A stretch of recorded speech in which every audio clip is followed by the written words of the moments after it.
सत श्री अकाल दोस्तों, ਤੁਸੀਂ ਵੇਖ ਰਹੇ ਹੋ ਨਿਰਪੱਖ ਪੋਸਟ ਤੇ ਮੈਂ ਹਮਨਦੀਪ ਸਿੰਘ ਔਰ ਮੇਰੇ ਨਾਲ ਇਸ ਵਕਤ ਮੌਜੂਦ ਨੇ ਸਾਡੇ ਸਹਿਯੋਗੀ ਨੀਰਜ। ਸਤਿ ਸ਼੍ਰੀ ਅਕਾਲ ਦੋਸਤੋ, ਅੱਜ ਮੁੱਦਾ ਜਿਹੜਾ ਹੈ ਸ਼ਾਇਦ ਤੁਹਾਨੂੰ ਪਤਾ ਹੋਵੇ ਜਾਂ ਨਾ ਪਤਾ ਹੋਵੇ, ਪਰ ਤੁਹਾਡੇ ਉੱਤੇ ਸਾਡੀ ਦੇਸ਼ ਦੀ ਰਾਜਨੀਤੀ ਦੇ ਉੱਤੇ ਅਸਰ ਕਰਨ ਵਾਲਾ ਮੁੱਦਾ ਹੈ। ਬਿਹਾਰ ਦੇ ਵਿੱਚ ਪੋਲਾਂ ਦੀ ਇਲੈਕਸ਼ਨਾਂ ਦੀ ਗਿਣਤੀ ਚੱਲ ਰਹੀ ਹੈ, ਵੋਟਾਂ ਦੀ ਗਿਣਤੀ ਚੱਲ ਰਹੀ ਹੈ। ਰੁਝਾਨ ਤੁਹਾਡੇ ਸਾਹਮਣੇ ਅਸੀਂ ਲੈ ਕੇ ਆ ਰਹੇ ਹਾਂ। 243 ਸੀਟਾਂ ਦੇ ਉੱਤੇ ਇਸ ਵਕਤ ਇੱਜ਼ਤ ਦਾਅ ਤੇ ਲੱਗੀ ਹੋਈ ਹੈ। ਬੀਜੇਪੀ ਦੀ ਵੀ, JDU ਦੀ ਵੀ, RJD ਦੀ ਵੀ। ਔਰ ਇਸ ਰੁਝਾਨ ਦੇ ਵਿੱਚ ਤੁਹਾਨੂੰ ਦੱਸ ਦਈਏ ਕਿ ਜਿੱਤਣ ਦੇ ਲਈ 243 ਦੇ ਵਿੱਚ ਆਪਣੀ ਸਰਕਾਰ ਬਣਾਉਣ ਦੇ ਲਈ 124 ਸੀਟਾਂ ਦੇ ਉੱਤੇ ਜਿਹੜੀ ਆ ਉਹ ਜਿੱਤ ਪ੍ਰਾਪਤ ਹੋਣੀ ਚਾਹੀਦੀ ਹੈ। ਕਿਵੇਂ ਲੱਗਦਾ ਹੈ ਨੀਰਜ, ਜਿੱਤ ਪ੍ਰਾਪਤ ਹੋਵੇਗੀ ਕਿ ਬੀਜੇਪੀ ਸਰਕਾਰ, ਜਿੱਦਾਂ ਪਹਿਲਾਂ ਅਸੀਂ ਵੇਖਦੇ ਰਹੇ ਹਾਂ ਕਿ ਪਹਿਲਾਂ ਦਿੱਲੀ ਦੇ ਵਿੱਚ ਹਾਰ ਗਈ ਹੈ, ਝਾਰਖੰਡ ਦੇ ਵਿੱਚ ਹਾਰ ਗਈ ਹੈ, ਮਹਾਰਾਸ਼ਟਰ ਦੇ ਵਿੱਚ ਪਹਿਲਾਂ ਬੀਜੇਪੀ ਸਰਕਾਰ ਸੀ, ਹੁਣ ਸ਼ਿਵ ਸੈਨਾ ਸਰਕਾਰ ਆ ਗਈ ਹੈ ਔਰ ਗੱਠਜੋੜ ਟੁੱਟ ਚੁੱਕਿਆ ਹੈ। ਕਿਵੇਂ ਲੱਗਦਾ, ਕਿਵੇਂ ਸਮੀਕਰਨ ਬਦਲ ਰਹੇ ਨੇ, ਕੀ ਰੁਝਾਨ ਆ ਰਿਹਾ ਇਸ ਵਕਤ ਸਾਡੇ ਦਰਸ਼ਕਾਂ ਦੇ ਲਈ?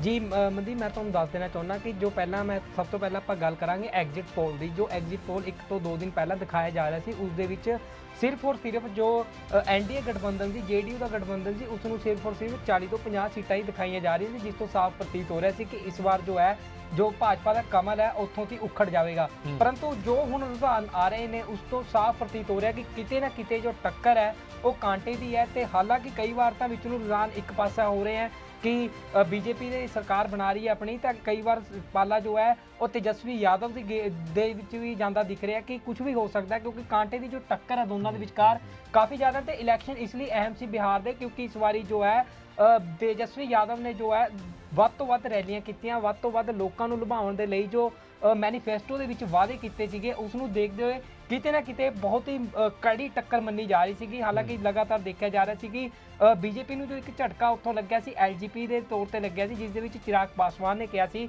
ਕਿ ਉਹ ਬੀਜੇਪੀ ਨੂੰ ਬਾਰ-ਬਾਰ ਸਮਰਥਨ ਕਰਨਗੇ। ਹਾਲਾਂਕਿ ਉਹਨਾਂ ਦਾ ਜੋ JDU ਨੂੰ ਹੈ, ਨੀਤੀਸ਼ ਕੁਮਾਰ ਨੂੰ ਹੈ, ਉਹ ਸਿੱਧਾ ਉਹ ਨਹੀਂ ਹੋਏਗਾ ਜੋ ਸਮਰਥਨ ਹੈ। ਨੀਰਜ, ਇਹ ਜ਼ਰੂਰ ਦੱਸੋ ਕਿ ਕੀ ਪੈਂਤੜਾ ਹੈਗਾ ਇਹ ਕਿ ਇੱਕ ਪਾਸੇ NDA ਦੀ ਸਰਕਾਰ ਬਣਾਉਣ ਜਾ ਰਹੇ ਆ, ਉਹ ਬੀਜੇਪੀ ਨੂੰ ਕਹਿੰਦੇ ਕਿ ਅਸੀਂ ਬੀਜੇਪੀ ਸਰਕਾਰ ਨੂੰ ਤਾਂ ਸਮਰਥਨ ਦੇਵਾਂਗੇ, ਲੇਕਿਨ ਜਨਤਾ ਦਲ ਯੂਨਾਈਟਿਡ ਜਿਹੜੀ ਨੀਤਿਸ਼ ਕੁਮਾਰ ਦੀ ਪਾਰਟੀ ਹੈ JDU, ਉਹ ਕਹਿੰਦੇ ਅਸੀਂ ਉਸ ਨੂੰ ਸਮਰਥਨ ਨਹੀਂ ਦੇਵਾਂਗੇ। ਇਹ ਕਿੱਦਾਂ ਪੋਸੀਬਲ ਹੋ ਸਕਦਾ, ਕਿੱਦਾਂ ਮੁਮਕਿਨ ਹੈਗਾ ਇਹ?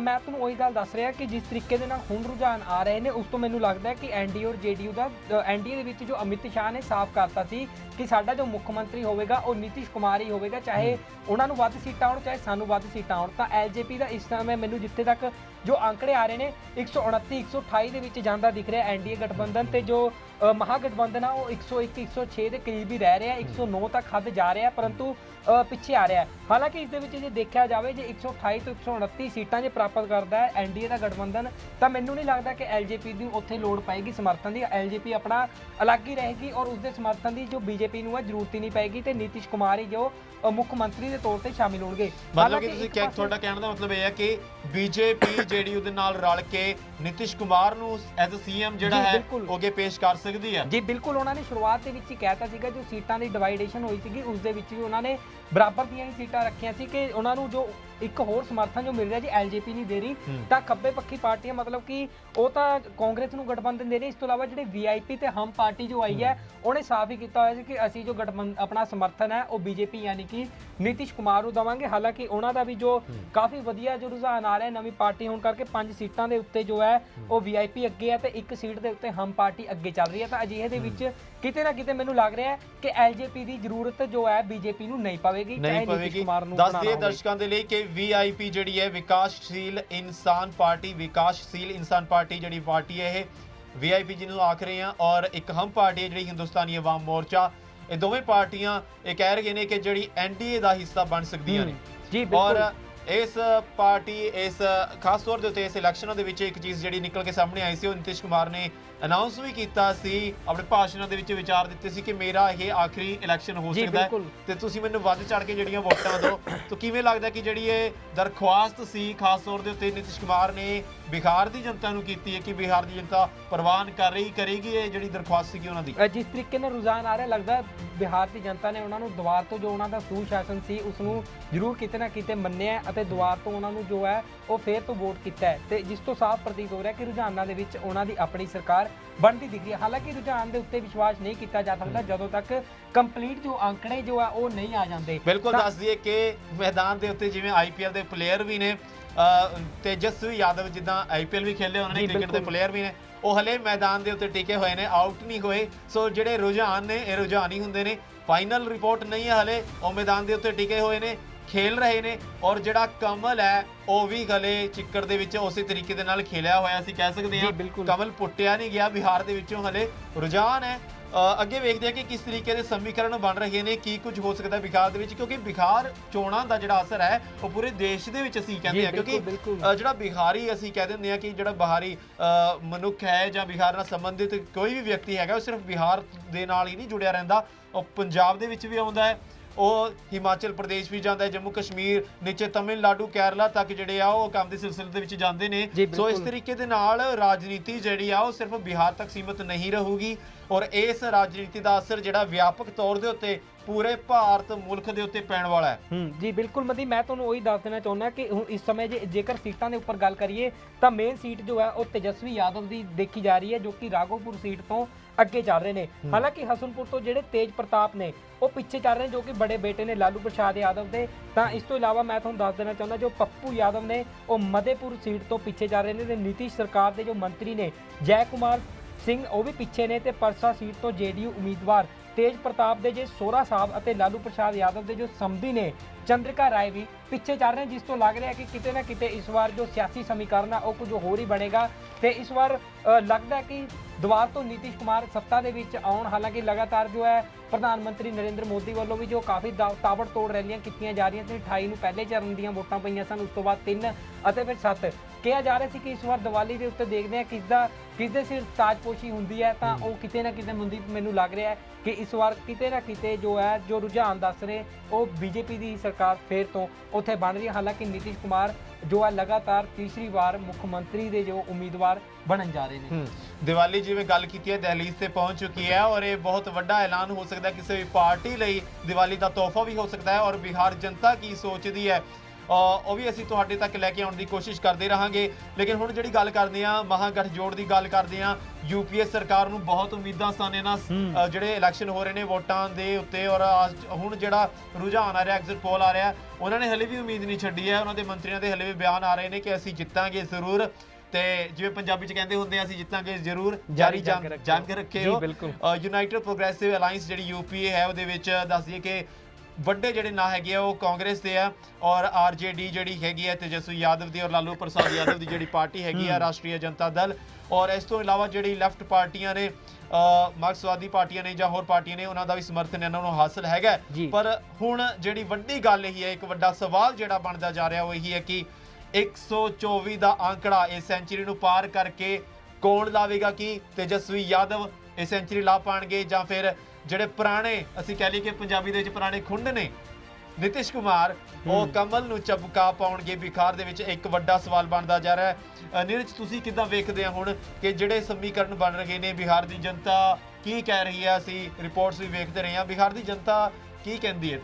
ਮਨਦੀਪ ਜੋ ਮੇਰੇ ਕੋਲ ਇਸ ਸਮੇਂ ਰੁਝਾਨ ਆਏ ਨੇ ਉਸ ਦੇ ਅਕੋਰਡਿੰਗ ਜੇਕਰ ਦੇਖਿਆ ਜਾਵੇ ਤਾਂ ਜੇਡੀਯੂ ਨੂੰ ਉੱਥੇ ਟੋਟਲ ਜੋ ਬਿਹਾਰ ਦੇ ਵਿੱਚ 47 ਸੀਟਾਂ ਦੇ ਉੱਪਰ ਜੋ ਅੱਗੇ ਚੱਲ ਰਹੀ ਹੈ ਤੇ ਬੀਜੇਪੀ ਜੋ ਹੈ ਉਹ 70 ਸੀਟਾਂ ਤੋਂ ਅੱਗੇ ਚੱਲ ਰਹੀ ਹੈ। ਉੱਥੇ ਜੇਕਰ ਆਰਜੇਡੀ ਦੀ ਗੱਲ ਕਰੀਏ, ਤੇਜਸਵੀ ਯਾਦਵ ਦੀ ਗੱਲ ਕਰੀਏ ਤਾਂ ਉਹ 69 ਸੀਟਾਂ ਤੋਂ ਅੱਗੇ ਚੱਲ ਰਹੇ ਨੇ ਤੇ ਵੀਆਈਪੀ 5 ਸੀਟਾਂ ਤੋਂ ਤੇ ਹਮ ਜਿਹੜੀ ਪਾਰਟੀ ਹੈ ਉਹ 1 ਸੀਟ ਤੋਂ ਅੱਗੇ ਚੱਲ ਰਹੀ ਹੈ। ਉੱਥੇ ਜੇਕਰ ਦੇਖਿਆ ਜਾਵੇ ਕਾਂਗਰਸ ਦੀ ਗੱਲ ਕਰੀਏ ਤਾਂ ਕਾਂਗਰਸ ਜੋ ਹੈ ਉਹ 25 ਸੀਟਾਂ ਤੋਂ ਅੱਗੇ ਤੇ ਜੇ ਖੱਬੇ ਪੱਖੀ ਪਾਰਟੀਆਂ ਲੈਫਟ ਪਾਰਟੀਆਂ ਕਹੀ ਜਾਂਦੀਆਂ ਉਹ 12 ਸੀਟਾਂ ਤੋਂ ਅੱਗੇ ਨੇ। ਤਾਂ ਕਿਤੇ ਨਾ ਕਿਤੇ ਜੋ ਹੈ ਇਸ ਵਾਰ ਬੀਜੇਪੀ ਨੂੰ ਜਿਸ ਤਰੀਕੇ ਨਾਲ ਪੰਜਾਬ ਦੇ ਵਿੱਚ ਭਾਜਪਾ ਦਾ ਵਿਰੋਧ ਕੀਤਾ ਜਾ ਰਿਹਾ, ਕਿਤੇ ਨਾ ਕਿਤੇ ਇਹ ਫਾਇਦਾ ਉਹਨਾਂ ਨੂੰ ਉੱਥੇ ਜਾ ਕੇ ਮਿਲ ਰਿਹਾ। ਇਹ ਹੁਣ ਦੇਖਣਾ ਹੋਵੇਗਾ ਕੀ ਫਾਇਦਾ ਉਹਨਾਂ ਨੂੰ ਕਿਵੇਂ ਮਿਲ ਰਿਹਾ, ਜਦਕਿ ਇਹਨਾਂ ਵਿਰੋਧ ਦੇ ਬਾਵਜੂਦ ਜੋ ਹੈ ਪੂਰੇ ਸੂਬਿਆਂ ਦੇ ਵਿੱਚ ਵਿਰੋਧ ਚੱਲ ਰਿਹਾ ਭਾਜਪਾ ਦਾ ਜੋ ਖੇਤੀ ਕਾਨੂੰਨ ਆਏ ਨੇ। ਪਰੰਤੂ ਫਿਰ ਵੀ ਅਜਿਹੇ ਦੇ ਵਿੱਚ ਉੱਥੇ ਜੇਕਰ ਬੀਜੇਪੀ ਸਰਕਾਰ ਬਣਾਉਂਦੀ ਹੈ ਤਾਂ ਕਿਤੇ ਨਾ ਕਿਤੇ ਹੈਰਾਨੀ ਕਰਨ ਵਾਲੇ ਇਹ ਜੋ ਰੁਝਾਨ ਹੋ ਸਕਦੇ ਨੇ। ਜੀ ਮਨਦੀਪ, ਮੈਂ ਜਿਹੜੇ ਮੁੱਦਿਆਂ ਦੀ ਗੱਲ ਕਰਾਂ ਕਿ ਇਹਨਾਂ ਮੁੱਦਿਆਂ ਦੇ ਉੱਤੇ ਜਿਹੜੀ ਬਿਹਾਰ ਦੇ ਵਿੱਚ ਬੀਜੇਪੀ ਸਰਕਾਰ ਲੜ ਰਹੀ ਹੈ ਕਿ ਸਿਰਫ ਇਸ ਵਾਰ ਕੀ ਮੁੱਦੇ ਉਹੀ ਸੀਗੇ ਜਦੋਂ ਪਹਿਲਾਂ ਅਸੀਂ ਵੇਖਿਆ ਕਿ ਇਲੈਕਸ਼ਨਾਂ ਦੇ ਵਿੱਚ ਅਕਸਰ ਜਿਹੜਾ ਮੁੱਦਾ ਹੈਗਾ ਉਹ ਪਾਕਿਸਤਾਨ ਦਾ ਛਾਇਆ ਰਹਿੰਦਾ, ਸੁਰੱਖਿਆ ਦਾ ਮੁੱਦਾ ਬਹੁਤ ਵੱਡਾ ਸਾਡੇ ਦੇਸ਼ ਦੇ ਵਿੱਚ ਛਾਇਆ ਰਹਿੰਦਾ, ਅੱਤਵਾਦ ਦਾ ਮੁੱਦਾ ਛਾਇਆ ਰਹਿੰਦਾ ਤੇ ਇਹਨਾਂ ਜਿਹੜੇ ਇਲੈਕਸ਼ਨ ਹੋਏ ਨੇ ਹੁਣ ਬਿਹਾਰ ਵਿਧਾਨ ਸਭਾ ਦੇ, ਇਹਨਾਂ ਇਲੈਕਸ਼ਨਾਂ ਦੇ ਵਿੱਚ ਕਿਹੜੇ-ਕਿਹੜੇ ਮੁੱਦੇ ਜਿਹੜੇ ਨੇ, ਕੀ ਕਿਸੇ ਪਾਰਟੀ ਨੇ ਕੋਈ ਜਿਹੜਾ ਜ਼ਰੂਰੀ ਮੁੱਦਾ ਵੀ ਹੈਗਾ ਬੇਰੁਜ਼ਗਾਰੀ ਦਾ ਮੁੱਦਾ ਜਿਹੜਾ ਹੋ ਗਿਆ, ਜਾਂ ਕਿਸੇ ਨੂੰ ਅੰਨ ਨਹੀਂ ਮਿਲ ਰਿਹਾ, ਜਾਂ ਕਿਸੇ ਨੂੰ ਹੋਰ ਕੋਈ ਪ੍ਰੋਬਲਮ ਆ ਰਹੀ ਹੈ, ਹੈਲਥ ਦੀ ਪ੍ਰੋਬਲਮ ਹੈ, ਹਸਪੀਟਲਾਂ 'ਚ ਪ੍ਰੋਬਲਮ ਹੈ, ਸਾਡੇ ਹੈਲਥ ਇਸ਼ੂ ਬਹੁਤ ਵੱਡੇ ਨੇ, ਸਿੱਖਿਆ ਦਾ ਬਹੁਤ ਵੱਡਾ ਇਸ਼ੂ ਹੈ, ਕੀ ਕਿਸੇ ਪਾਰਟੀ ਨੇ ਇਹ ਮੁੱਦੇ ਵੀ ਉਭਾਰੇ ਨੇ ਕਿ ਇਸ ਵਾਰ ਵੀ ਜਿਹੜਾ ਹੈ ਉਹ ਸਿਰਫ ਪਾਕਿਸਤਾਨ ਜਾਂ ਚਾਈਨਾ ਦਾ ਹੀ ਮੁੱਦਾ ਛਾਇਆ ਰਿਹਾ? ਨਹੀਂ, ਇਸ ਵਾਰ ਬਿਲਕੁਲ ਅਲੱਗ ਰਹੇ ਹੈ। ਜੋ ਬਿਹਾਰ ਦੇ ਜੋ ਚੁਣਾਵੀ ਰੈਲੀਆਂ ਹੋਈਆਂ ਸੀ, ਉਸ ਦੇ ਵਿੱਚ ਜੋ ਮੈਨੀਫੈਸਟੋ ਜੋ ਪਾਰਟੀਆਂ ਵੱਲੋਂ ਉਤਾਰੇ ਗਏ ਸੀ, ਉਸ ਦੇ ਵਿੱਚ ਜੋ ਬੀਜੇਪੀ ਵੱਲੋਂ ਹੈ ਉਹ ਕਾਫੀ ਮਾਤਰਾ ਦੇ ਵਿੱਚ ਨੌਕਰੀਆਂ ਦਾ ਵਾਅਦਾ ਕੀਤਾ ਗਿਆ ਸੀ। ਮੇਰੇ ਖਿਆਲ 'ਚ 15 ਤੋਂ 19 ਲੱਖ ਨੌਕਰੀਆਂ ਦਾ ਜੋ ਵਾਅਦਾ ਕੀਤਾ ਗਿਆ ਸੀ ਉਹ ਬੀਜੇਪੀ ਗਠਬੰਧਨ ਵੱਲੋਂ ਕੀਤਾ ਗਿਆ ਸੀ, ਤੇ ਆਪਣੇ ਇੱਧਰੋਂ ਤੀ ਜੋ ਆਰਜੇਡੀ ਤੇਜਸਵੀ ਯਾਦਵ ਵੱਲੋਂ ਜੋ ਸੀ ਉਹ 10 ਲੱਖ ਨੌਕਰੀਆਂ ਦਾ ਵਾਅਦਾ ਕੀਤਾ ਗਿਆ ਸੀ। ਇਸ ਤੋਂ ਇਲਾਵਾ ਉਹਨਾਂ ਨੇ ਕਿਹਾ ਸੀ ਕਿ ਸਾਡੇ ਜੋ ਹੋਣਗੇ ਸਮਾਰਟ ਸ਼ਹਿਰ ਨਹੀਂ ਹੋਣਗੇ, ਸਮਾਰਟ ਪਿੰਡ ਹੋਣਗੇ। ਉਸ ਦਾ ਜੋ ਨਾਰਾ ਲੈ ਕੇ ਤੇਜਸਵੀ ਯਾਦਵ ਅੱਗੇ ਚੱਲੇ ਸੀ ਕਿ ਪਿੰਡਾਂ ਦੇ ਵਿੱਚ ਜੋ ਹੈ ਵੱਧ ਤੋਂ ਵੱਧ ਵਿਕਾਸ ਕੀਤਾ ਜਾਵੇਗਾ। ਹਾਲਾਂਕਿ ਲਗਾਤਾਰ ਦੇਖਿਆ ਜਾ ਰਿਹਾ ਸੀ ਜਦੋਂ ਬਿਹਾਰ ਦੇ ਵਿੱਚ ਹੜ੍ਹ ਆਉਂਦੇ ਸੀ ਤਾਂ ਸੜਕਾਂ ਤੱਕ ਰੁੜ ਜਾਂਦੀਆਂ ਸੀ, ਲੋਕਾਂ ਨੂੰ ਨਹਿਰ ਪਾਰ ਕਰਕੇ, ਨਦੀ ਪਾਰ ਕਰਕੇ ਆਪਣੇ ਜੋ ਮੰਜ਼ਿਲ ਸੀ ਉੱਥੇ ਤੱਕ ਪਹੁੰਚਣਾ ਪੈਂਦਾ ਸੀ। ਪਰੰਤੂ ਇਸ ਵਾਰ ਜੋ ਹੈ ਉਹ ਬਿਲਕੁਲ ਹੀ ਉਲਟ ਸੀਗਾ ਕਿ ਸਿਰਫ ਬਿਹਾਰ ਦੇ ਜੋ ਪਿੰਡਾਂ ਦੇ ਵਿਕਾਸ ਦੀ ਗੱਲ ਕੀਤੀ ਗਈ ਸੀ ਦੋਨਾਂ ਪਾਰਟੀਆਂ ਵੱਲੋਂ। ਉਹ ਕਿਤੇ ਨਾ ਕਿਤੇ ਲੋਕਾਂ ਨੇ ਉਹਨਾਂ ਉੱਤੇ ਉਮੀਦ ਜਤਾਉਂਦੇ ਵੋਟਿੰਗ ਕੀਤੀ ਸੀ। ਹਾਲਾਂਕਿ ਵੋਟਿੰਗ ਜੋ ਹੈ ਕਰੋਨਾ ਦੇ ਵਿੱਚ ਸੀਗੀ, ਕਿਉਂਕਿ ਕਰੋਨਾ ਦੇ ਕਾਰਨ, ਕਰੋਨਾ ਇੱਕ ਵੱਡੀ ਜੋ ਮਹਾਮਾਰੀ, ਵਿਸ਼ਵ ਵਿਆਪੀ ਮਹਾਮਾਰੀ ਫੈਲੀ ਹੋਈ ਹੈ, ਉਸ ਦੇ ਵਿੱਚ ਇਹ ਵੋਟਿੰਗ ਕਰਾਉਣੀ ਆਪਣੇ ਆਪ 'ਚ ਕਿਤੇ ਬਹੁਤ ਔਖੀ ਸੀ, ਤੇ ਪਰੰਤੂ ਫਿਰ ਵੀ ਲੋਕਾਂ ਨੇ ਜੋ ਹੈ ਪੂਰਨ ਤੌਰ ਤੇ ਉਹਨਾਂ ਨੂੰ ਸਮਰਥਨ ਕੀਤਾ ਤੇ ਆਪਣੇ ਜੋ ਹੱਕ ਦਾ ਜੋ ਇਸਤੇਮਾਲ ਹੈ ਉਹ ਬਖੂਬੀ ਕੀਤਾ ਹੈ। ਜੀ ਮਨਦੀਪ, ਵੈਸੇ ਬੜੀ ਸੋਚਣ ਵਾਲੀ ਗੱਲ ਹੈ ਔਰ ਬੜੀ ਸ਼ਰਮਨਾਕ ਗੱਲ ਵੀ ਹੈਗੀ ਹੈ ਕਿ ਆਜ਼ਾਦੀ ਦੇ ਇੰਨੇ ਸਾਲਾਂ ਬਾਅਦ ਵੀ ਕਈ ਵਾਰੀ ਅਸੀਂ ਜਿਹੜੇ ਮਸਲੇ ਹੈਗੇ ਆ ਵੋਟਾਂ ਦੇ ਵਿੱਚ, ਸਾਡੇ ਮਸਲੇ ਇਹੀ ਹੁੰਦੇ ਨੇ ਕਿ ਸਾਡੀਆਂ ਨਾਲੀਆਂ ਬਣਵਾ ਦਿਓ, ਸਾਡੀ ਸਟਰੀਟ ਲਾਈਟਾਂ ਲਵਾ ਦਿਓ, ਜਾਂ ਸਾਡੇ ਸਕੂਲ ਜਾਂ ਸਕੂਲਾਂ ਦੇ ਵਿੱਚ ਪ੍ਰਬੰਧ ਅਸੀਂ ਵੇਖ ਕੇ ਹੈਰਾਨ ਹੁੰਦੇ ਆ ਕਿ ਸਰਦੀਆਂ ਦੇ ਵਿੱਚ ਵੀ ਬੱਚੇ ਜਿਹੜੇ ਨੇ ਤੱਪੜ ਵਿਛਾ ਕੇ ਜਿਹੜੇ ਆ ਉਹ ਥੱਲੇ ਹੀ ਬਿਠਾਏ ਹੁੰਦੇ ਨੇ। ਔਰ ਬਿਹਾਰ ਦੇ ਵਿੱਚ ਔਰ ਯੂਪੀ ਦੇ ਵਿੱਚ ਤਾਂ ਐਡਾ ਬੁਰਾ ਹਾਲ ਹੈ ਕਿ ਉੱਥੇ ਜਿਹੜੇ ਅਧਿਆਪਕ ਨੇ, ਪਹਿਲਾਂ ਵੀਡੀਓਜ਼ ਵੀ ਕਾਫੀ ਵਾਇਰਲ ਹੋਈਆਂ ਸੀਗੀਆਂ ਕਿ ਅਧਿਆਪਕਾਂ ਨੂੰ ਅੰਗਰੇਜ਼ੀ ਦੇ ਵਿੱਚ ਆਪਣਾ ਨਾਮ ਵੀ ਨਹੀਂ ਲਿਖਣਾ ਆਉਂਦਾ। ਸੋ ਇਸ ਤਰੀਕੇ ਦਾ ਰੁਝਾਨ ਜੇ ਹਲੇ ਵੀ ਜਾਰੀ ਰਹੇਗਾ ਤਾਂ ਬਹੁਤ ਵੱਡੀ ਸ਼ਰਮ ਵਾਲੀ ਗੱਲ ਹੈਗੀ ਹੈ ਔਰ ਸੋਚਣ ਵਾਲੀ ਗੱਲ ਹੈ ਜਨਤਾ ਲਈ ਵੀ ਕਿ ਜਨਤਾ ਕਿਹਨਾਂ ਨੂੰ ਵੋਟਾਂ ਪਾ ਕੇ ਅੱਗੇ ਖੜਾ ਕਰਦੀ ਹੈ। ਜੀ ਮਨਦੀਪ, ਇੱਥੇ ਮੈਂ ਇੱਕ ਵਾਰ ਹੋਰ ਤੁਹਾਨੂੰ ਦੱਸ ਦੇਣਾ ਚਾਹੁੰਦਾ, ਇਸ ਤੋਂ ਇਲਾਵਾ ਜਿਸ ਤਰੀਕੇ ਨਾਲ ਬਿਹਾਰ ਦੇ ਵਿੱਚ ਜੋ ਵੋਟਿੰਗ ਦੀ ਗਿਣਤੀ ਜੋ ਚੱਲ ਰਹੀ ਹੈ, ਉੱਥੇ ਵੋਟਾਂ ਦੀ ਗਿਣਤੀ ਜਾ ਰਹੀ ਹੈ, ਉੱਥੇ ਹੀ ਐਮਪੀ ਦੇ ਵਿੱਚ ਵੀ ਜੋ ਕੜਾ ਮੁਕਾਬਲਾ ਸੀਗਾ ਉਹ 28 ਸੀਟਾਂ ਦੇ ਉੱਤੇ ਸੀਗਾ, ਜਿਸ ਦੇ ਵਿੱਚ ਮੇਰੇ ਕੋਲ ਜੋ ਰੁਝਾਨ ਆ ਰਹੇ ਨੇ ਉਸ ਦੇ ਉੱਤੇ ਜੋ 18 ਸੀਟਾਂ ਤੇ ਬੀਜੇਪੀ ਅੱਗੇ ਜਾ ਰਹੀ ਹੈ ਤੇ ਕਾਂਗਰਸ ਜੋ ਹੈ ਉਹ 9 ਸੀਟਾਂ ਤੋਂ ਹੀ ਅੱਗੇ ਦਿਖਾਈ ਦੇ ਰਹੀ ਹੈ। ਆਪਾਂ ਇੱਕ ਵਾਰੀ ਦੱਸ ਦਈਏ ਦਰਸ਼ਕਾਂ ਨੂੰ, ਤੁਹਾਨੂੰ ਦੱਸ ਦਈਏ ਥੋੜੀ ਜਾਣਕਾਰੀ ਦੇ ਲਈ ਕਿ ਅੱਜ ਜਿਹੜੀ ਹੈ ਐਗਜ਼ਿਟ ਪੋਲ ਐਮਪੀ ਯਾਨੀ ਕਿ ਮੱਧ ਪ੍ਰਦੇਸ਼ ਦੇ ਵਿੱਚ ਵੀ ਚੱਲ ਰਹੀ ਹੈ। ਉੱਥੇ ਜ਼ਿਮਨੀ ਚੋਣਾਂ ਹੋ ਰਹੀਆਂ ਨੇ ਕਿਉਂਕਿ ਉੱਥੇ ਜਿਹੜੀ ਸਰਕਾਰ ਹੈਗੀ ਆ ਉਹ ਡੇਗ ਦਿੱਤੀ ਗਈ ਸੀ। ਪਹਿਲਾਂ ਕਮਲਨਾਥ ਦੀ ਸਰਕਾਰ ਸੀ, ਕਾਂਗਰਸ ਦੀ ਸਰਕਾਰ ਸੀ, ਉਸ ਤੋਂ ਬਾਅਦ ਜਿਹੜੀ ਹੈ ਹੁਣ ਸ਼ਿਵਰਾਜ ਉੱਥੇ ਦੇ ਸੀਐਮ ਨੇ ਔਰ ਉੱਥੇ ਜਿਹੜੀ ਹੈ 28 ਸੀਟਾਂ ਦੇ ਉੱਤੇ ਇਸ ਵਕਤ ਜਿਹੜੀ ਹੈ ਉਹ ਐਗਜ਼ਿਟ ਪੋਲ ਉੱਥੇ VOTING ਹੋਈ ਹੈ ਔਰ ਐਗਜ਼ਿਟ ਪੋਲ ਦੇ ਰੁਝਾਨ ਜਿਹੜੇ ਆ ਉਹ ਕਿਸ ਵੱਲ ਜਾ ਰਹੇ ਨੇ ਇਹ ਤੁਹਾਨੂੰ ਦੱਸ ਰਹੇ ਹਾਂ। ਜੀ ਬਿਲਕੁਲ, ਇਸ ਸਮੇਂ ਦੇ ਜੋ ਤਾਜ਼ਾ ਰੁਝਾਨ ਆ ਰਹੇ ਨੇ ਉਸ ਦੇ ਉੱਪਰ ਜੋ ਹੈ ਇਸ ਵਾਰ ਕਿਤੇ ਨਾ ਕਿਤੇ 18 ਸੀਟਾਂ ਦੇ ਉੱਤੇ ਬੀਜੇਪੀ ਅੱਗੇ ਹੈ ਤੇ 9 ਸੀਟਾਂ ਤੇ ਕਾਂਗਰਸ। ਹਾਲਾਂਕਿ ਸ਼ਿਵਰਾਜ ਸਿੰਘ ਚੌਹਾਨ ਨੂੰ ਸਿਰਫ 6 ਸੀਟਾਂ ਦੀ ਜ਼ਰੂਰਤ ਹੈ ਆਪਣੀ ਸੀਟਾਂ ਨੂੰ ਪੱਕਾ ਕਰਨ ਦੇ ਲਈ, ਆਪਣੀ ਗੱਦੀ ਨੂੰ ਪੱਕਾ ਕਰਨ ਦੇ ਲਈ। ਤਾਂ ਕਿਤੇ ਨਾ ਕਿਤੇ ਭਾਜਪਾ ਦੇ ਲਈ ਇੱਕ ਹੋਰ ਖੁਸ਼ੀ ਵਾਲੀ ਗੱਲ ਇਹ ਵੀ ਹੈ ਕਿ ਜੋ ਐਮਪੀ ਦੇ ਵਿੱਚ ਉਹ ਜੋ ਸੀਟਾਂ ਦੀ ਹੁਣ ਪੱਕੀ ਜੋ ਮੋਹਰ ਲੱਗਣ ਵਾਲੀ ਉਮੀਦਵਾਰਾਂ ਦੀ, ਮੁੱਖ ਮੰਤਰੀ ਬਣਨ ਵਾਲੇ ਨੇ ਉਹਨਾਂ ਦੇ ਪੱਕੇ ਤੌਰ ਤੇ, ਤਾਂ ਕਿਤੇ ਨਾ ਕਿਤੇ ਭਾਜਪਾ ਦੇ ਉਮੀਦਵਾਰਾਂ ਦੇ ਵਿੱਚ ਕਿਤੇ ਨਾ ਕਿਤੇ ਖੁਸ਼ੀ ਦੀ ਲਹਿਰ ਜ਼ਰੂਰ ਹੋਵੇਗੀ। ਖੁਸ਼ੀ ਦੀ ਲਹਿਰ ਹੈਗੀ ਹੈ, ਲੇਕਿਨ ਅਗਰ ਮੰਨ ਲਓ ਕਿ ਜਿਹੜੀ 6 ਸੀਟਾਂ ਜਾਂ 9 ਸੀਟਾਂ ਦੀ ਗੱਲ ਪਹਿਲਾਂ ਚੱਲ ਰਹੀ ਸੀਗੀ ਕਿ ਨਹੀਂ ਮਿਲਦੀਆਂ, ਤਾਂ ਕੀ ਸਮਝਿਆ ਜਾਵੇ ਕਿ ਜਿਹੜੀ ਬੀਜੇਪੀ ਸਰਕਾਰ ਹੁਣ ਬਣੀ ਹੈ ਮੱਧ ਪ੍ਰਦੇਸ਼ ਦੇ ਵਿੱਚ ਕੀ ਉਹ ਡਿੱਗ ਸਕਦੀ ਹੈ ਦੁਬਾਰਾ? ਨਹੀਂ, ਅਜਿਹਾ ਕੁਝ ਵੀ ਨਹੀਂ ਸੀ, ਫੇਰ ਵੀ ਉਹ ਸੀਟ ਤੇ ਬਣੇ ਰਹਿੰਦੇ। ਪਰੰਤੂ ਇਹ ਜੋ 28 ਸੀਟਾਂ ਨੇ ਇਸ ਦੇ ਨਾਲ ਐ ਸੀਗਾ ਕਿ ਹੁਣ ਜੋ ਹੈ ਉਹ ਪੱਕੀ ਦਾਅਵੇਦਾਰੀ ਪੇਸ਼ ਹੋ ਜਾਵੇਗੀ। ਜੀ ਮਨਦੀਪ, ਜਿਹੜੇ ਬਹੁਮਤ ਹੈਗੀ ਹੈ, ਪੂਰਨ ਬਹੁਮਤ ਤੋਂ ਉੱਪਰ ਚਲੇ ਜਾਣਗੇ। ਠੀਕ ਉਹਦਾ ਦਾਅਵਾ ਕਰ ਸਕਣਗੇ। ਸੋ ਫਿਲਹਾਲ ਲਈ ਇੰਨਾ ਹੀ। ਅਸੀਂ ਦੁਬਾਰਾ ਤੁਹਾਡੀ ਖਿਦਮਤ ਦੇ ਵਿੱਚ ਹਾਜ਼ਰ ਹੋਵਾਂਗੇ ਲੈ ਕੇ ਰੁਝਾਨ ਕੀ ਕਹਿੰਦੇ ਨੇ, ਐਗਜ਼ਿਟ ਪੋਲ ਕੀ ਕਹਿ ਰਹੀ ਹੈ, ਕਿਉਂਕਿ ਬਹੁਤ ਵੱਡਾ ਦਿਨ ਹੈ ਅੱਜ ਔਰ ਅੱਜ ਇੱਕ ਨਿਰਣਾਇਕ ਦਿਨ ਹੈਗਾ ਜਿਸ ਨੇ ਹਿੰਦੁਸਤਾਨ ਦੀ, ਭਾਰਤ ਦੀ ਰਾਜਨੀਤੀ ਜਿਹੜੀ ਹੈ ਉਹਦੀ ਰੂਪਰੇਖਾ ਅੱਗੇ ਕੀ ਹੋਣ ਵਾਲੀ ਹੈ ਇਹ ਜ਼ਰੂਰ ਸਾਹਮਣੇ ਆਵੇਗੀ, ਉਹ ਜਿਹੜੀ ਰੂਪਰੇਖਾ ਹੈਗੀ ਹੈ। ਸੋ ਫਿਲਹਾਲ ਲਈ ਇੰਨਾ ਹੀ। ਮੈਨੂੰ ਤੇ ਨੀਰਜ ਨੂੰ ਦਿਓ ਇਜਾਜ਼ਤ, ਇੱਕ ਵਾਰੀ ਫੇਰ ਤੁਹਾਡੀ ਖਿਦਮਤ ਦੇ ਵਿੱਚ ਹਾਜ਼ਰ ਹੋਵਾਂਗੇ। ਵੇਖਦੇ ਰਹੋ ਨਿਰਪੱਖ ਪੋਸਟ, ਖਬਰ ਦੀ ਨਿਰਪੱਖ ਆਵਾਜ਼। ਧੰਨਵਾਦ। ਪੰਜਾਬ ਅਤੇ ਪੰਜਾਬੀਅਤ ਨਾਲ ਜੁੜਿਆ ਹਰ ਮੁੱਦਾ, ਹਰ ਖਬਰ ਨਿਰਪੱਖ ਤਰੀਕੇ ਨਾਲ ਤੁਹਾਡੇ ਤੱਕ ਪਹੁੰਚਣ ਦੀ ਕੋਸ਼ਿਸ਼ ਵਿੱਚ ਤੁਸੀਂ ਵੀ ਦੇਵੋ ਸਾਡਾ ਸਾਥ। ਤਾਂ ਹੁਣੇ ਲਾਈਕ ਕਰੋ ਸਾਡਾ ਫੇਸਬੁੱਕ ਪੇਜ, ਸਬਸਕ੍ਰਾਈਬ ਕਰੋ YouTube ਤੇ ਅਤੇ ਫੋਲੋ ਕਰੋ ਇੰਸਟਾ ਅਤੇ ਟਵਿੱਟਰ ਤੇ ਨਿਰਪੱਖ ਪੋਸਟ, ਖਬਰ ਦੀ ਨਿਰਪੱਖ ਆਵਾਜ਼। ਵਿਜ਼ਿਟ ਕਰੋ www.nirpakhpost.com।